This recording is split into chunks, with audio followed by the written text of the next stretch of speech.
জগতে বন্ধু হারালে বন্ধু পাওয়া যায়, ভাই হারালে ভাইয়ের মতো ভাই না পাওয়া গেলেও ভাই জীবনে চলার পথে মেলে। কিন্তু শ্রীদা, যদি কোনো অভাগা সন্তানের জীবন থেকে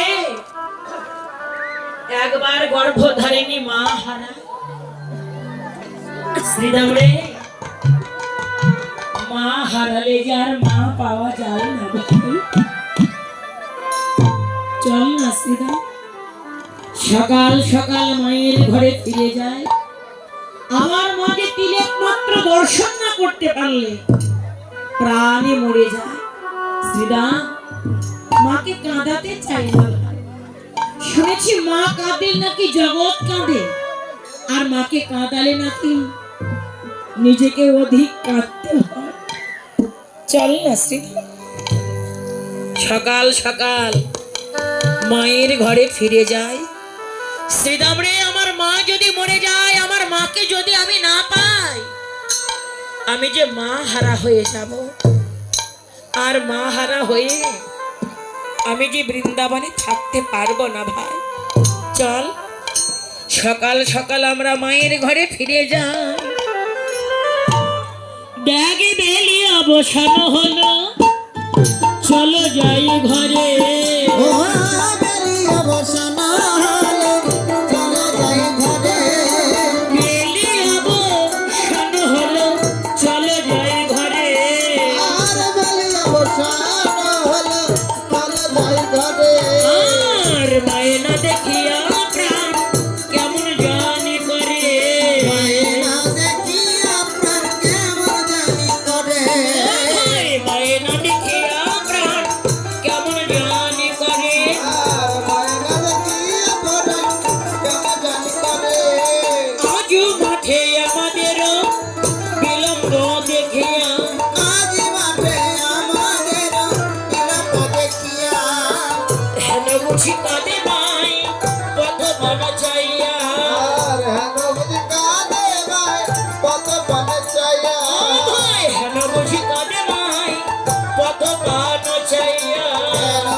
বুঝি কত কাঁদিতেছে, বুঝি কত কাঁদিতেছে, মা বুঝি কত কাঁদিতেছে, মা বুঝি কত কাঁদিতেছে, হাকানাই প্রাণ কানাই বলে মা বুঝি কত কাঁদিতেছে, হাকানাই প্রাণ কানাই বলে মা বুঝি কত কাঁদিতেছে। আর হেন বুঝি কাঁদে ভাই কত মন চাইয়া, হেন বুঝি কাঁদে ভাই কত মনে চাইয়া। বলরাম দাসে কয়ে শুনিয়া কানাইয়ের বল সকল রাখালের মাঝে পড়ে গেল উত্তরণ। সমস্ত সখাবৃন্দ এসে বললেন, কানাই আর অন্তরের আজকে ভাবের গতি ভালো নয়। কানাই আমাদের মাতৃবাৎসল্য প্রেমে বিভোর হয়েছে। আর বিলম্ব করা যাবে না। আমরা কানাইকে লয়ে তড়া করে মায়ের ঘরে ফিরে যাব। কি বাবা, গোবিন্দ কি শুধুই সখাগণকে বললেন গো? না, ভগবান প্রত্যেকটি ভক্তকেও বললেন, হে ভক্তগণ, হে ভক্তগণ, তোমরা আর বিলম্ব করো না, চলো সকাল সকাল ঘরে ফিরে যাবেন। ঘরে যাবেন তো বাবা? ঘরে যাবার কথা কি মনে আছে? হ্যাঁ, আমি কিন্তু জগতের ঘরের কথাটা বলিনি। ভগবান বলেন যে ঘর ছেড়ে এসেছি, যে ঘর ছেড়ে তোমরা গিয়েছো, যে ঘরে একদিন আসতেই হবে, সেই ঘরের কথা, ঘরে যাবার কথাটা মনে করো। কেন বললেন? দেখো, এই জগতে এক স্থান থেকে অন্য স্থানে যেতে চাইলে যানবাহনে উঠতে হয়, তাই না মা?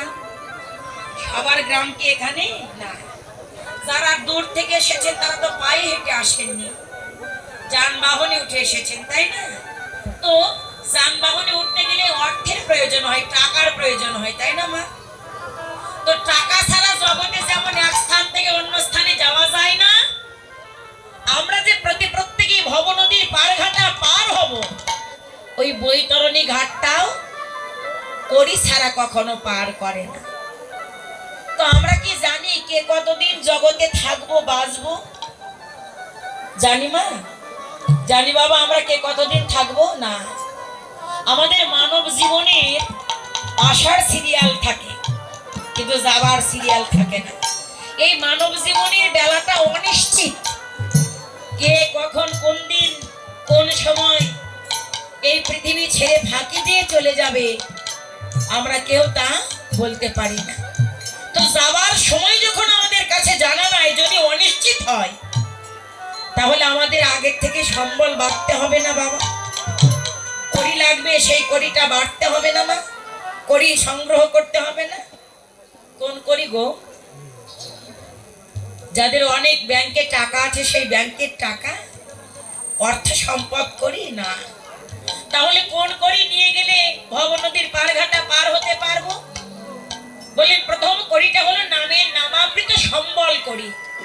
এই হরিনামকে সম্বল করে সেই কড়িটা বেঁধে নিতে বললেন ভগবান। আর দ্বিতীয় কড়িটা হলো ভক্তের পদরেণু ধুলি কড়ি। এই ভক্তের পদরেণু ধুলি কড়ি কুড়াইল, সম্বল করে না। আর তৃতীয় কড়িটা হলো আপন আপন ভক্তের কর্মের ফল। সব জিনিস রেখে যেতে চাইলে জগতে থাকবে, কিন্তু এই কর্মের ফল যদি রাখতে চান, এই কর্মের ফল চাইলেও সঙ্গে যাবে আর না চাইলেও সঙ্গেই যাবে। তো ভগবান বলেন যে কর্মটা করলে, যে কর্ম ফলের দ্বারাই তুমি ভবনদী পার ঘাটা পার হতে পারবে, সেই কর্মটা করো। এখনো সময় আছে। কুকর্ম অকর্মটা ছেড়ে দিয়ে, অসৎ কর্মটা ছেড়ে দিয়ে সৎ কর্ম ভগবত কর্ম করো, যে কর্মের ফল দ্বারা তোমাকে সেই ভবনদীর পার ঘাটা পার করে দেবে ভগবান। তাই তো আজকে ভগবান বারবার করে বললেন আর বিলম্বের কাজ না, চলো সকাল সকাল আমরা মায়ের ঘরে ফিরে যাই। যে মায়ের ঘর ছেড়ে এসেছি, যে মায়ের ঘরে ফিরে যেতেই হবে, আর বিলম্বের কাজ নেই, চলো সকাল সকাল ফিরে যাই। সিধা দাদা বলরামের নিকটে গিয়ে বললেন ওরে অবসান